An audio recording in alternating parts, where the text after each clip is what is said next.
I'm going to get to the joyous task of dimensioning these crazy, gnarly, twisted, look at the twist in that, Gary Oak timbers. So I'm going to dimension them down to 4 inches, 4 by 4 for my legs. This is going to make up the base of my workbench. So I'm first off, just to help cut some of the crazy twist out of these pieces here. They're just probably an inch of twist in these.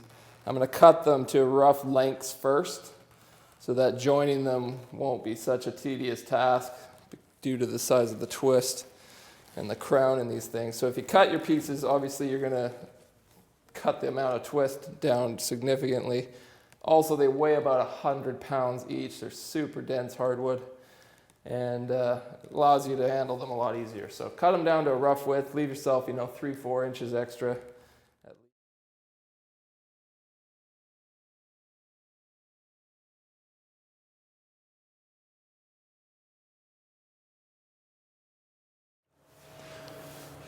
All right, so here we are with the base of our leg sections.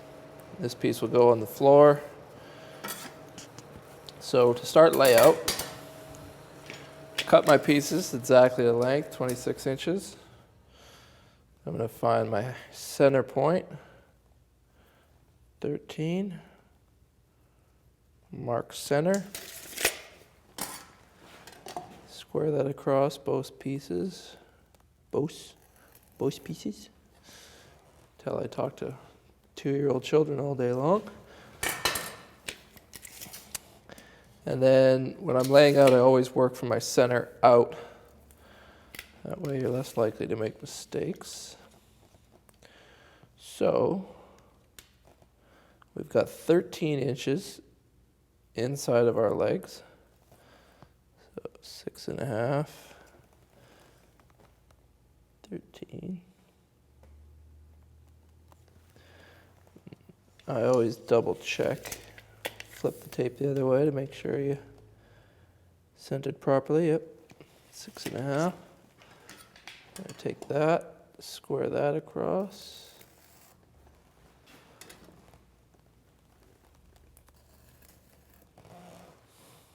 So that's the inside of our leg. From there to the outside of our leg is 4 inches.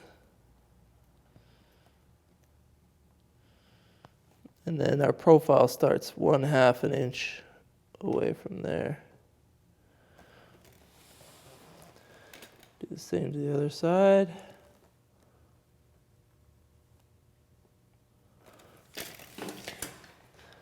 Square those across.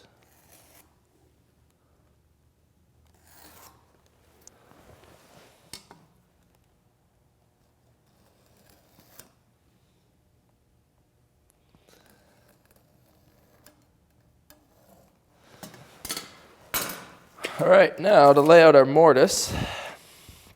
Our mortise is 1/4 inch inside shoulder.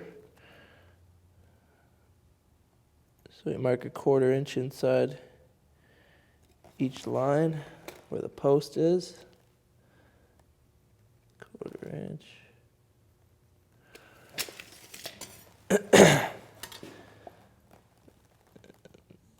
Just draw a quick little line across part way in the middle. Each one.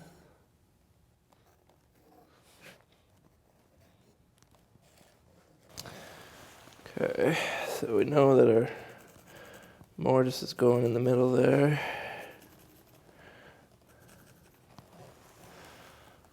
So for that part, I want to find center, which is 2 inches exactly.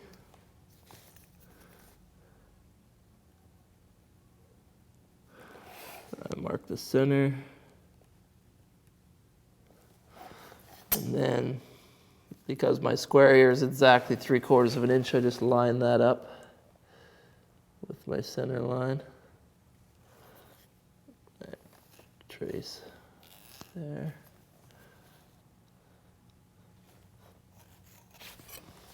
So there's my mortise. Do the same thing on the other side.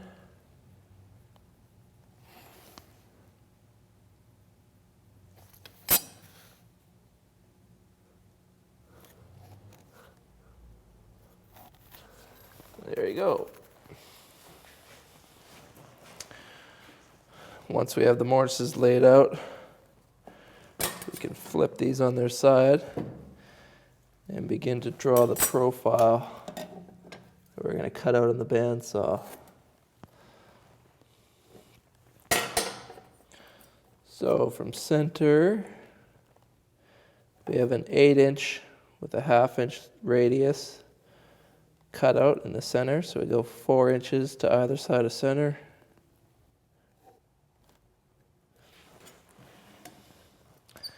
And I set my combination square at 1/2 inch.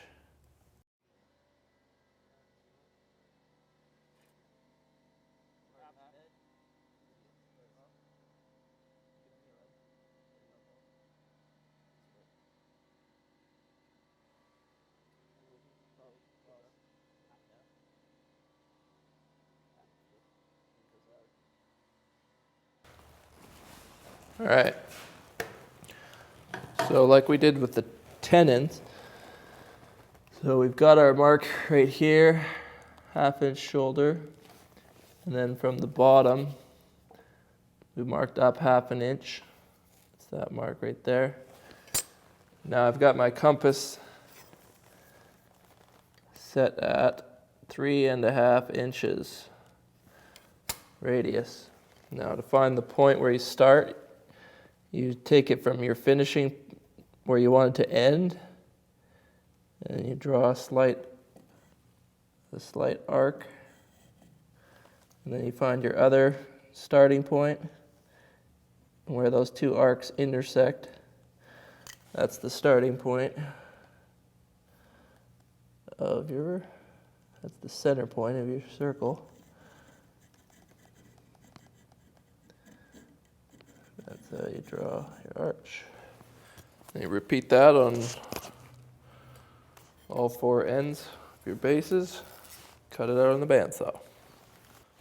All right, so I've clamped the 2 bases, bottom in. This is the little profile I'm going to be cutting out of each base. But cutting a 1/2-inch radius on a bandsaw is just a pain in the butt. So I'm going to try something new. I'm going to use my 1-inch tri-cut auger bit. It's made by Wood Owl. It's available on my Amazon store. These things are as smooth and clean as a Forstner bit, but obviously cut way deeper and don't drift as much. I'm going to just see if this bit will just kind of naturally follow that joint. And obviously I'll eyeball it as straight as I can and just go in. Now you could put a Forstner bit in a drill press and drill from both sides, or if you've got a drill press that'll do 4 inches. I'm going to just freehand it. See how it goes. Nope. A little more clampy. All right, so I did a test one. You really have to have bar clamps on this to hold it together, else the bit will force the wood apart. These quick grips do not work. But drilled right through, stayed in the center, using this sick bit.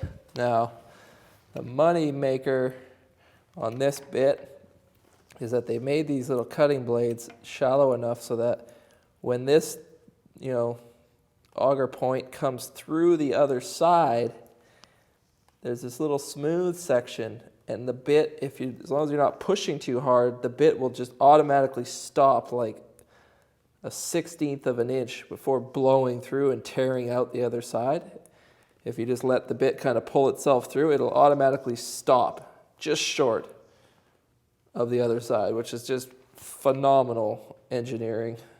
You can just stop your bit just as the point pokes through the other side, then you can finish it on the other side and have just perfectly clean holes. So see if we can do this 2 times in a row.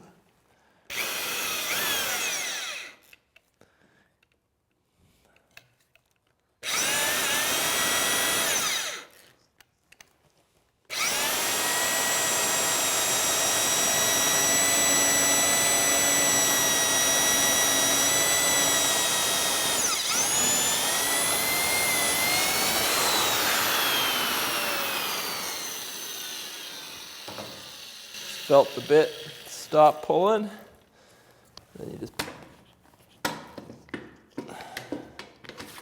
check on the other side. Sure enough, there's our little hole.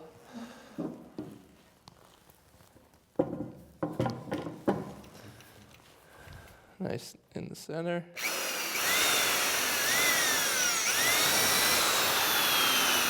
Voila. So now I don't have the pain of having to try and sand those bandsawed cuts, which is just a nightmare when it's a tight radius like that.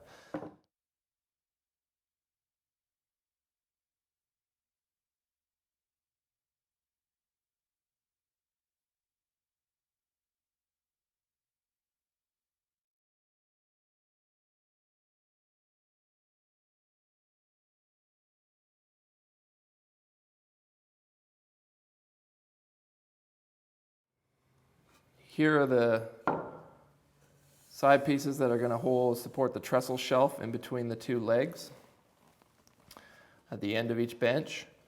And they both call for 1 1/4 inch tenons.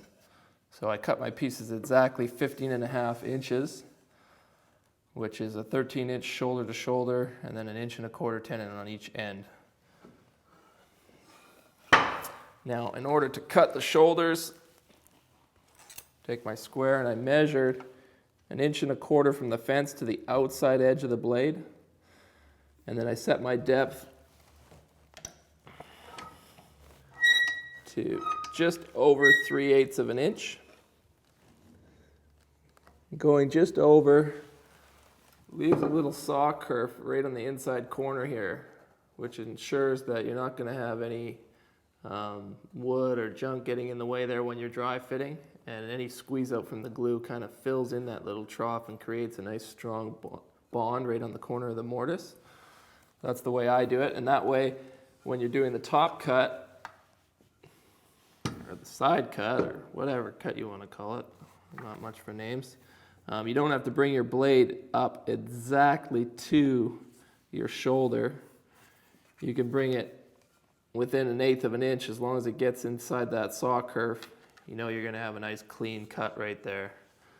So overcut your shoulders just a hair, maybe 1/16 of an inch, not even. And then I use the crosscut guide in combination with the fence. Keep my piece nice. And you just do all 4 sides like that, all the way around. On both pieces when you have all your shoulders cut. You can run this piece past a little bit to protect for any splinter blowout if you're using a different type of wood. With maple, it's such a solid wood that the tear out is literally, it doesn't tear out, just a minute fraction, nothing that won't sand off. But if you're using a more splintery wood like fir or mahogany or something like that, you probably want to run a piece of wood on your crosscut guide, fairly close to the fence. That'll protect any blowout on the back end of your shoulders. So once you got your shoulders cut, then we just switch around, put this away. We're going to set the table saw to 3/8 of an inch to the outside edge of the blade.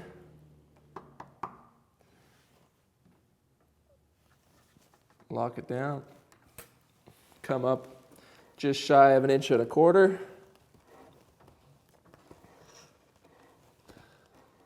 inch. And 3/16 I go, and I just check it. Make sure I'm measuring at the high point of the tooth. Good to go.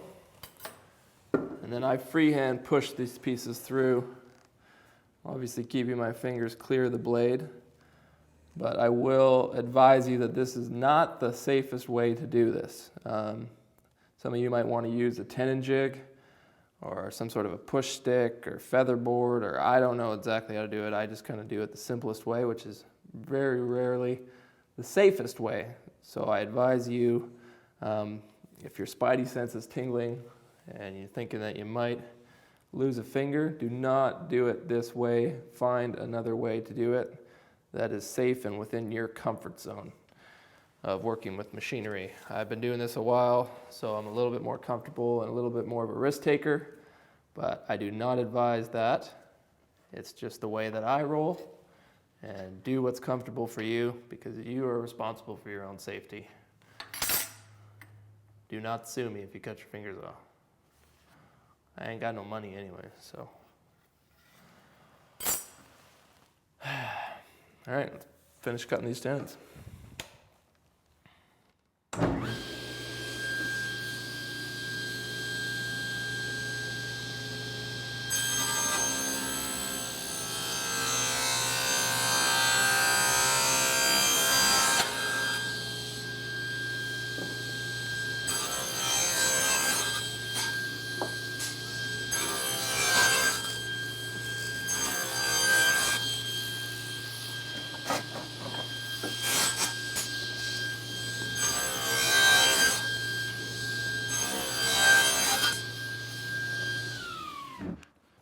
For this next part, I'm going to just use my crosscut guide in combination with the fence to keep my piece stable. Some people like to clamp this here if you've got a bigger, fancier crosscut guide. I've just got this cheap stock piece of junk that came with my saw, but I'll make it work.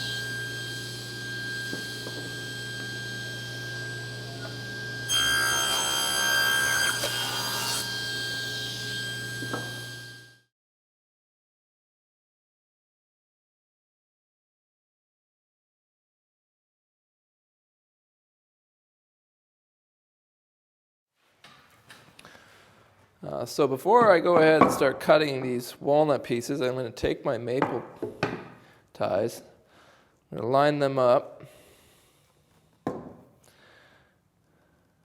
roughly center on the walnut pieces, line up my shoulders, and I clamp these two together.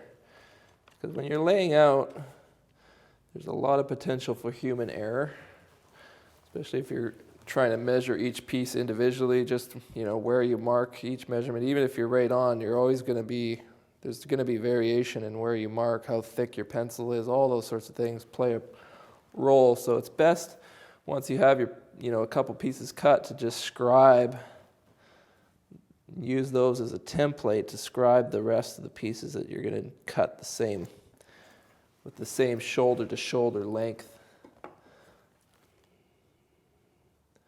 That way there won't be any surprises once it comes time to fit everything together.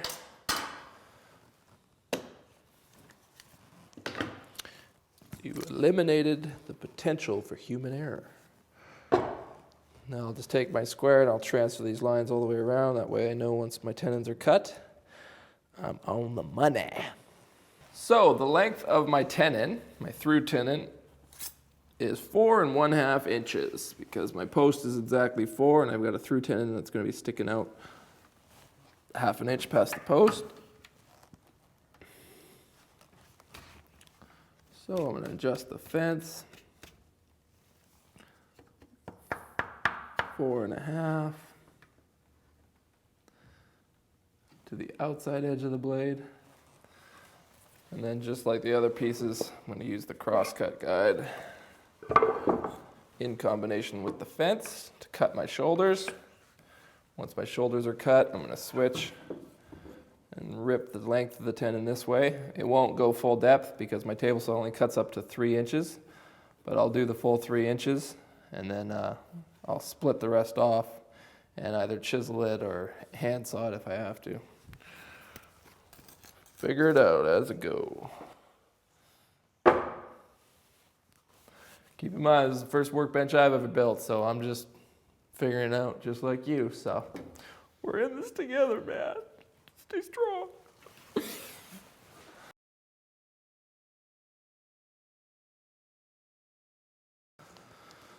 So, in my haste, I just went ahead and I cut all 4 shoulders on this piece here. And then I realized that this top tie, the tenon is flush with the top edge.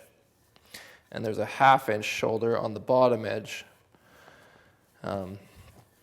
So, thankfully I caught it at this step, because if I would have gone ahead and cut a shoulder there and there, then this piece would have been screwed. But I cut it just in the nick of time, and now I can just cut the 1/2 inch shoulder on the bottom, leave this on the top, even though it has a 3/8 cut in it. It's still going to function properly, and you won't see this because the post will come in and cover it. So, it's a close call, and with a little smoke and mirrors, it'll all be okay.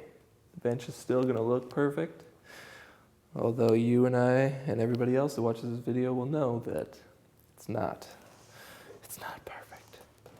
But hey, as long as it looks perfect, who really cares? Now that our shoulder cuts are made, I'm going to jack this thing up to 3 inches full depth. Set my shoulder at 3/8 of an inch.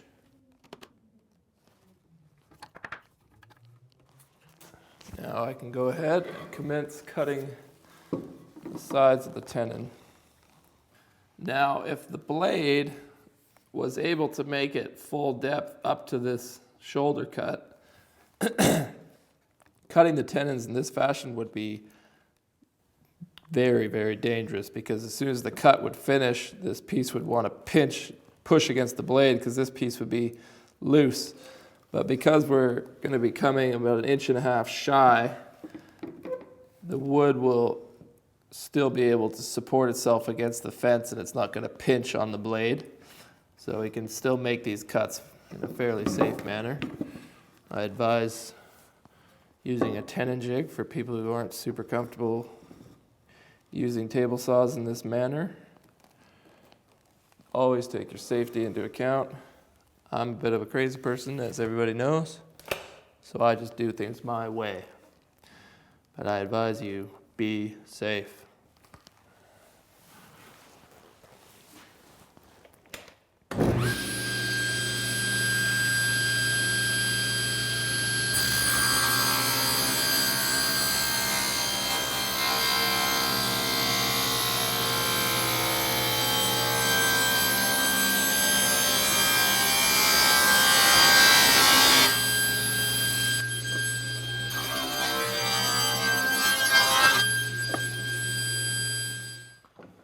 Now that I got the side cut on the tenon, I'm going to adjust this fence to 1/2 inch for the bottom shoulder cut.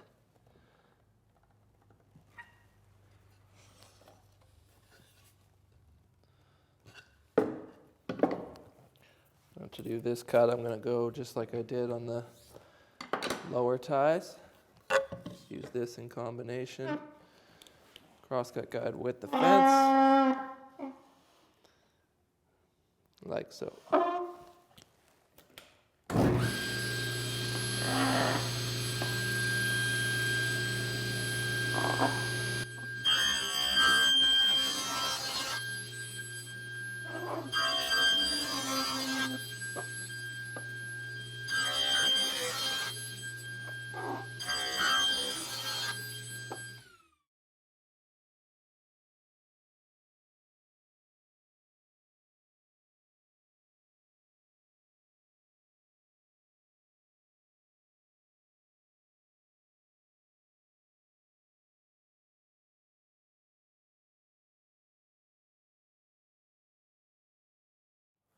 During the process of lamination, I was about to laminate my trestle pieces, which will hold the lower shelf on the bench.